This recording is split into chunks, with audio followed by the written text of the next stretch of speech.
नमस्कार फ्रेंड्स, नेटी पहाड़ी में आपका स्वागत है। तो नेटी पहाड़ी की माई कैब सीरीज़ जो चल रही है, तो इस आज की सीरीज़ में हमारी वीडियो होने वाली है मारुति सुजुकी स्विफ्ट के ऊपर। तो देखिए, ये मेरी ही स्विफ्ट है और इसको मैंने 2017 में परचेज़ किया था। तो आज की ये सारी जो वीडियो होने वाली है ओनरशिप रिव्यू के ऊपर होगी। मैं आपको बताऊंगा इसके क्या पॉजिटिव्स क्या नेगेटिव्स हैं, और जो आजकल जो न्यू जनरेशन स्विफ्ट चल रही है जो 2018 में रिलीज़ हुई थी उससे भी थोड़ा बहुत हम कंपेयर करेंगे। तो एक जेन्युइन रिव्यू होगा।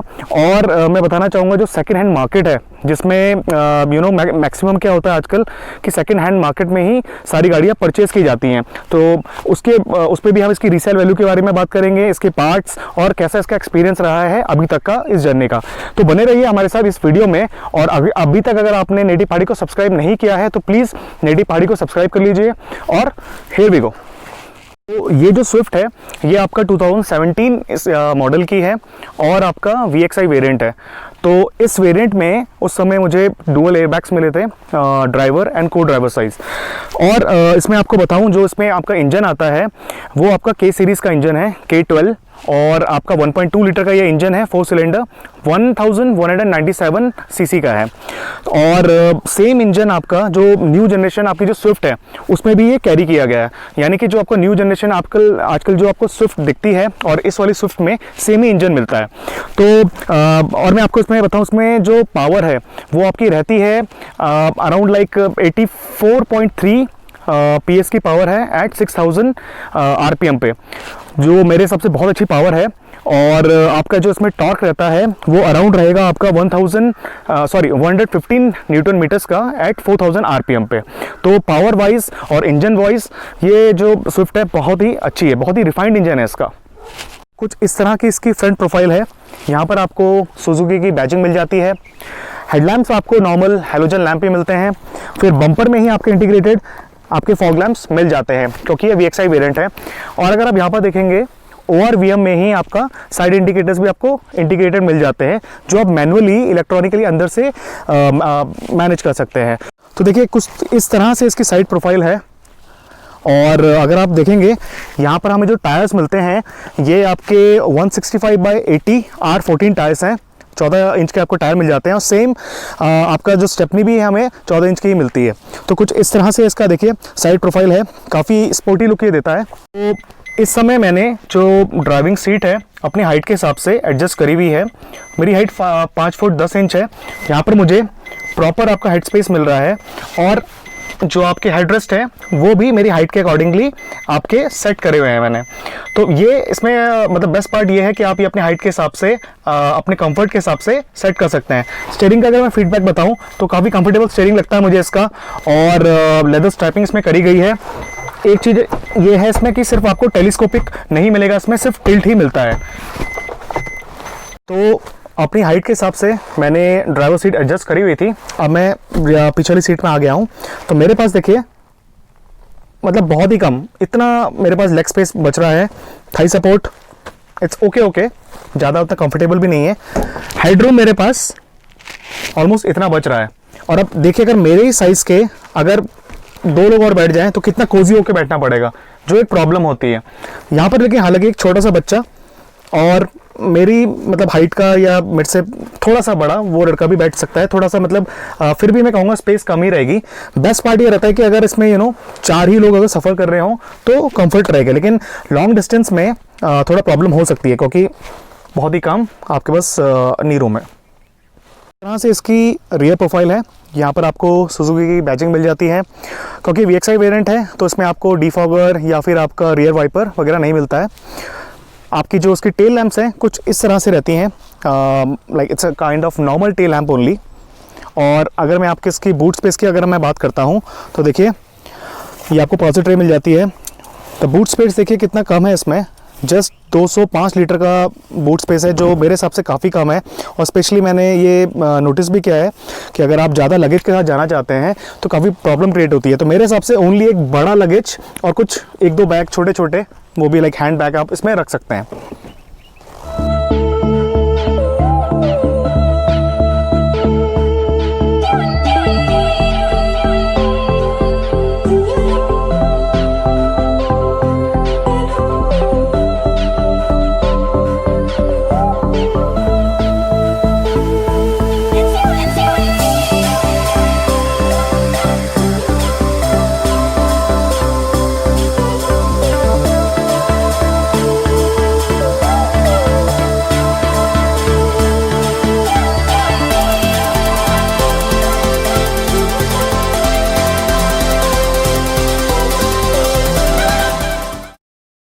इस गाड़ी के हम पॉजिटिव और नेगेटिव से शुरुआत करेंगे, क्योंकि मैं इसका ओनर हूं और मैंने इसको मतलब ऑलमोस्ट नाउ 3 साल हो गए मुझे गाड़ी को चलाते हुए। तो मैं सबसे पहले स्टार्ट करूंगा, अगर आप ये गाड़ी लेने चाहते हैं तो, और अगर आप सेकेंड हैंड मार्केट में अगर आप जाएंगे तो क्यों इस गाड़ी को प्रेफर करेंगे। तो पॉजिटिव से अगर मैं स्टार्ट करता हूँ तो देखिए, सबसे पहली बात तो ये है कि जो उसमें के सीरीज़ का इंजन है, और जैसे मैंने आपको बताया वो अराउंड लाइक 85 bhp आपका जनरेट करता है एट 6000 rpm पे। तो ये इस गाड़ी के हिसाब से अगर आप देखें, साइज देखें, वेट देखें, तो उसके हिसाब से काफ़ी अच्छी पावर है। और जो न्यू जनरेशन आपकी जो स्विफ्ट जो अभी चल रही है मार्केट में, उसमें भी सेम इंजन ही आता है और सेम पावर ही आती है। हालांकि वो इससे 150 किलो करीबन हल्की कर दी गई है, जिससे माइलेज भी और इंप्रूव हो गया है। तो पॉजिटिव तो ये है कि smooth gear shifting, smooth engine, और आपका बहुत ही बढ़िया इसमें रिफाइनमेंट इंजन मिलता है और बहुत अच्छी पावर आपको इसमें मिलती है।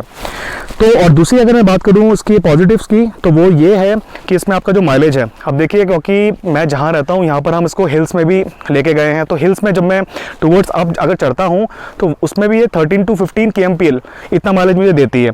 और वहीं अगर मैं सिटी ड्राइविंग की बात करूँ तो सिटी में भी आराम से ये 17-18 इस तरह का दे देती है। और वहीं अगर इसको हाईवेज़ में लेके आते हैं, जैसे मैं यहाँ से चंडीगढ़ गया हूँ और साथ ही साथ दिल्ली भी गया हूँ, तो मुझे आराम से इस गाड़ी ने, देखिए वैसे तो ओडोमीटर में एक बार इसने मुझे अराउंड 30 भी शो किया था, लेकिन जनरली मैं आपको बताऊँ तो 20 to 25 kmpl का माइलेज ये आराम से दे देती है। दूसरे पॉजिटिव्स की अगर हम बात करें तो इसका जो रीसेल मार्केट है वो काफ़ी बड़ा है और काफ़ी अच्छी रीसेल वैल्यू आपको मिल जाती है अगर आपके पास स्विफ्ट है। चाहे आपके पास फर्स्ट जनरेशन या सेकंड जनरेशन, अगर आपके पास कोई भी स्विफ्ट है और उसे आप बेचना चाहते हैं तो you will get the best price. तो ये एक पॉजिटिव है। और पॉजिटिव मैं अगर आपको बताऊं तो देखिए, इसके जो पार्ट्स अवेलेबिलिटी है वो बहुत ही आसानी से आपको इसके पार्ट्स भी मिल जाते हैं। और सबसे जो मुझे अच्छा और सबसे बड़ा फैक्टर लगता है वो इस गाड़ी के साथ वो ये है कि आप कभी भी इसकी सर्विसिंग जो है किसी भी आउटसाइड मैकेनिक से करवाएंगे तो आपको मैक्सिमम मैकेनिक करके दे देते हैं विद लाइक बहुत ही कम सस्ते में करके दे देंगे। जैसे कि मैंने लास्ट टाइम इसकी जब मैंने सर्विसिंग करवाई थी अभी कुछ 3 महीने पहले, तो मुझे जस्ट 4000 पे करने पड़े थे और मैंने बाहर से ही करवाई थी। तो ये कुछ इसके पॉजिटिव्स हैं। बाकी देखिए, सस्पेंशन इसका अच्छा है और क्योंकि ये VXI वेरिएंट है तो इसमें मुझे सेफ्टी में आपका डुअल एयरबैग्स मिल जाते हैं, फिर ABS विद ABD भी मिल जाता है। तो ये सारे इसके पॉजिटिव्स हैं। और एक पॉजिटिव मैं आपको और बताऊंगा, क्योंकि देखिए मैं इसको फुल लोड के साथ फैमिली के साथ भी मैंने ट्रैवल किया है, तो हम 5 लोग भी, मतलब आप लगा लीजिए मसूरी और टिहरी इसको हम लेके गए, तो मुझे कभी भी कोई पावर से रिलेटेड कभी कोई शिकायत नहीं आई। तो ये कुछ इसके पॉजिटिव्स हैं जो मैंने आपके साथ शेयर करे। चलिए बात करते हैं इसके नेगेटिव्स के ऊपर। 3 साल मुझे इसको ऑलमोस्ट, जैसे मैंने आपको बताया, चलाते हुए हो गए हैं और जो मैंने नेगेटिव्स देखे इसमें नोट करे, सबसे पहले तो देखिए ये है कि अगर आप और भी यूट्यूब अगर आप वीडियो देखते होंगे तो सेफ्टी को लेके मारुति की गाड़ियों में कंसर्न्स उठाए गए हैं। जैसे कि अगर आप देखेंगे जो इससे जो लेटेस्ट जो स्विफ्ट है जो अभी मार्केट में है, उसको भी एनकैप में सिर्फ 2 स्टार रेटिंग मिली है। तो जबकि मैं ये नहीं कहूँगा कि ये उससे ज़्यादा सेफ है, बट हाँ देखिए ये उससे 150 मतलब अराउंड 100 to 150 kg आपकी थोड़ी भारी है। और इसके देखिए एक चीज़ तो ये मैंने भी नोटिस किया, जो इसके बम्पर्स हैं वो काफ़ी हल्के हैं और इवन बहुत इजीली इनमें स्क्रैचेस पड़ जाते हैं। इवन जो अगर डोर अगर आप देखेंगे, इसकी जो बॉडी है काफ़ी फिर भी हल्की फील होती है। हालांकि जैसे मैंने बताया आपको, उसमें ABS ABD और आपके क्या बोलते हैं डुअल एयरबैग्स आते हैं, बट या कि एनकैप में तो उसको 2 स्टार रेटिंग ही मिली है जो नई वाली है। ठीक है, तो और उसके आगे हम बात करते हैं इसके नेगेटिव्स की। तो देखिए सबसे जो बड़ा मुझे नेगेटिव लगता है वो ये है इसका बूट स्पेस। सिर्फ 205 लीटर्स का इसका बूट स्पेस है, सिर्फ 205 लीटर का, जो मेरे हिसाब से बहुत कम है।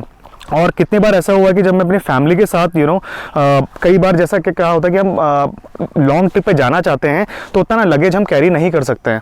तो इसके साथ प्रॉब्लम ये है कि अगर आप ठीक है विद इन सिटी चला रहे हैं दैट्स फाइन, लेकिन अगर आप किसी लॉन्ग ट्रिप पे जाना चाहते हैं तो उसमें आपको बूट स्पेस से लेकर काफ़ी इश्यूज आ सकता है, ज़्यादा सामान आप कैरी नहीं कर सकते हैं। और नेगेटिव्स के बारे में बात करूं तो देखिए जो उसका रियर स्पेस है, जो पीछे की सीट वाला जो जगह है, अगर मान लीजिए सेम बिल्ड के, अगर मेरी बिल्ड के 3 लोग अगर बैठ रहे हैं तो थोड़ा हमें कोजी होकर बैठना पड़ता है, मतलब कि चिपक के बैठना पड़ेगा। और यही अगर आप देखिए, अगर आप विद इन सिटी अगर आप ट्रैवल कर रहे हैं तो फाइन है, लेकिन अब अगर आप लॉन्ग ट्रिप्स पर अगर आप जाना चाहते हैं तो आपको प्रॉब्लम क्रिएट करेगा क्योंकि स्पेस कम है, प्लस आपका थाई सपोर्ट भी कम है। और एक चीज़ और मैंने इसके बाद नोटिस करी थी, जब आप इसको हाई स्पीड पर चलाते हैं, लाइक स्पेशली हाईवेज़ में 120 140, तो आपकी गाड़ी स्टेबल नहीं रहती है। गाड़ी मतलब एक तरह से आप कह सकते हैं थोड़ा झोंक खाती है। वैसे तो देखिए बेस्ट रहता है कि आप विद इन 80-100 की स्पीड के अंदर ही चलाएं, बट यू नो हाईवेज़ में आपको कहीं कहीं पे स्पीड लिमिट मिल जाती है, तो वहाँ पर अगर आप कभी हाई स्पीड में चलाएंगे तो ये थोड़ा सा झोंक वगैरह खाती है। और दूसरा मैं एक चीज़ और बताना चाहूँगा आपको, ये मैंने नोटिस किया था कि स्पेशली जब आप गाड़ी चला रहे हैं और जो उसमें विजिबिलिटी है, उसमें जो साइड के जो पिलर्स हैं, फ्रंट पिलर्स जो रहते हैं वो थोड़ा थिक है, जिससे कि क्या होता है कि जब आप जो कॉर्नर्स होते हैं वहाँ पर आपका मैक्सिमम ब्लाइंड स्पॉट बन जाता है। तो ये भी मैंने नेगेटिव में नोटिस किया था। तो इस समय गाड़ी के अंदर हम बैठ गए हैं और मैं एक बार थोड़ा आपको चला के दिखाऊंगा इस गाड़ी में क्या क्या है। तो सबसे पहले मैं गाड़ी को स्टार्ट करने वाला हूँ। तो देखिए बहुत मतलब अच्छा रिफाइंड इंजन है, तो एकदम लाइट आवाज़ आती है और आपका जो गियर बॉक्स है उसमें भी कोई वाइब्रेशन नहीं है, तो अभी एकदम स्मूथ है। अब मैं इसको फर्स्ट गियर में डाल के आगे चला रहा हूँ। तो देखिए इनिशियल पिकअप भी अच्छा है इसमें और आवाज़ इसमें भी आती है। तो जैसे मैंने आपको बताया कि ये 1.2 K सीरीज़ का ही इंजन है ये, और काफ़ी रिफाइंड इंजन है, और गियर बॉक्स जो है इसका काफ़ी स्मूथ है। मैं ईज़िली इसको आराम से you know first second third fourth gear में अपने हिसाब से चेंज करता हूँ। तो गियर इसके बहुत स्मूथ हैं और रिफाइनमेंट बहुत अच्छी है इस इंजन की।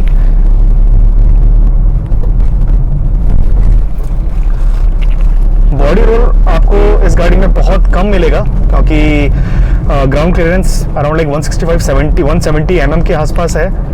तो ग्राउंड क्लियरेंस जो है वो तो अच्छी है, प्लस आपका बॉडी रोल भी आपका उतना नहीं है, मतलब बहुत कम है। अगर हाँ हाई स्पीड में कॉर्नरिंग अगर आप करेंगे तो आपको थोड़ा प्रॉब्लम हो सकती है।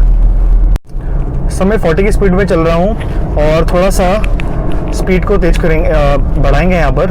मैं 60 नाउ 80। तो आवाज़ जो है आती है मतलब कैबिन तक। सस्पेंशन आपका ठीक है, थोड़ा सा जोर देखेंगे तो सस्पेंशन जो है गाड़ी का लाइक ठीक है। मैं ये नहीं कहूँगा कि बहुत अच्छा है या बहुत ही बेकार है, it's kind of like okay. और हाई स्पीड में जब ये गाड़ी जा रही है, हालांकि काफ़ी रिफाइंड इंजन है, तो फिर भी देखिए थोड़ा बहुत आवाज़ आती है अंदर, लेकिन बॉडी रोल गाड़ी में नहीं है। हाँ तेज स्पीड में एक चीज़ मैं आपको बताना चाहूँगा, अगर आप यू नो थोड़ा ज़्यादा स्पीड में चलते हैं तो थोड़ा सा गाड़ी हिलती है, मतलब कि आपका फिर भी थोड़ा बहुत कॉन्फिडेंस लूज़ होता है कि आप ये बोल सकते हैं कि गाड़ी चिपक के नहीं चलती है, मतलब उतनी स्टेबल नहीं रहती है जब भी हाई स्पीड में रहती है। बाकी देखिए इंजन काफ़ी अच्छा रिस्पॉन्स कर रहा है और gear shifting is like very smooth, काफ़ी स्मूथ गियर शिफ्टिंग हो रही है, मुझे कोई प्रॉब्लम नहीं है। विजिबिलिटी अगर मैं अभी बताऊं तो देखिए सामने वाले जो शीशा है, प्लस आपका ORVM IRVM सब कुछ बढ़िया है। बट एक चीज़ है कि आपका जो ये पिलर्स हैं ये काफ़ी थिक दिए गए हैं, जिससे कॉर्नरिंग करते समय और ब्लाइंड स्पॉट है काफ़ी बन जाता है। तो हाई स्पीड में अभी मैं कंटिन्यूसली 80 की स्पीड में क्रूज कर रहा हूँ, तो मुझे कोई प्रॉब्लम नहीं हो रही है। ज़्यादा हाई स्पीड में जब हम जाएंगे तो वहाँ पर प्रॉब्लम आ सकती है, वहाँ पर आपका थोड़ा कॉन्फिडेंस लूज होता है, तब थोड़ा सा गाड़ी शेक करती है। बात करते हैं फाइनल वर्डिक्ट की, मेरे 3 साल के एक्सपीरियंस की इस कार के साथ। ये VXI वेरिएंट है और 2017 का। तो देखिए मेरा एक्सपीरियंस काफ़ी अच्छा रहा इसके साथ, और आप लोग भी चाहें तो अगर आप सेकेंड हैंड मार्केट में गाड़ी खरीदना चाहते हैं तो आप स्विफ्ट को कंसिडर कर सकते हैं। देखिए सबसे अच्छी बात क्या है कि इसकी रीसेल वैल्यू बहुत अच्छी है, पार्ट्स की कोई परेशानी नहीं होती है, प्लस आपका कोई मतलब आउटसाइड मैकेनिक भी इसको ईजिली चीपेस्ट मतलब सस्ते में ही आपको सर्विसिंग करके दे देता है। अब किन किन लोगों को खरीदनी चाहिए, मान लीजिए अगर आप गाड़ी चलाना सीख रहे हैं और आपको अपना हाथ साफ करना है और आपको एक कम बजट के अंदर सेकेंड हैंड कार चाहिए जिसमें आपको पावर भी अच्छी मिले और आपको माइलेज भी अच्छे मिले, जो पॉकेट फ्रेंडली रहे, तो आप स्विफ्ट को कंसीडर कर सकते हैं। वहीं अगर आप चाहते हैं कि मैं 2-3 साल के लिए मतलब गाड़ी चलाऊं और उसके बाद बेच दूं, तो आप स्विफ्ट को कंसीडर कर सकते हैं, क्योंकि इसकी रीसेल वैल्यू आपको कभी भी अच्छी ही मिलेगी। तो ये कुछ बातें थी जो हमने आज डिस्कस करी। और फ्रेंड्स वही मैं चाहूँगा कि अगर आपको ये वीडियो अगर अच्छी लगी है तो हमारे चैनल एटी पहाड़ी को सब्सक्राइब कीजिए और लाइक एंड शेयर करिए इस वीडियो को। और आप भी अगर स्विफ्ट लेना चाहते हैं तो आप भी डीलर्स के पास, जेन्युइन डीलर के पास, और कोई भी अगर स्विफ्ट बेच रहा है उस ओनर के साथ आप चेक कर सकते हैं। तो आई होप फ्रेंड्स ये वीडियो आपको पसंद आई होगी। So again thanks for your time and thanks for watching. Have a great day.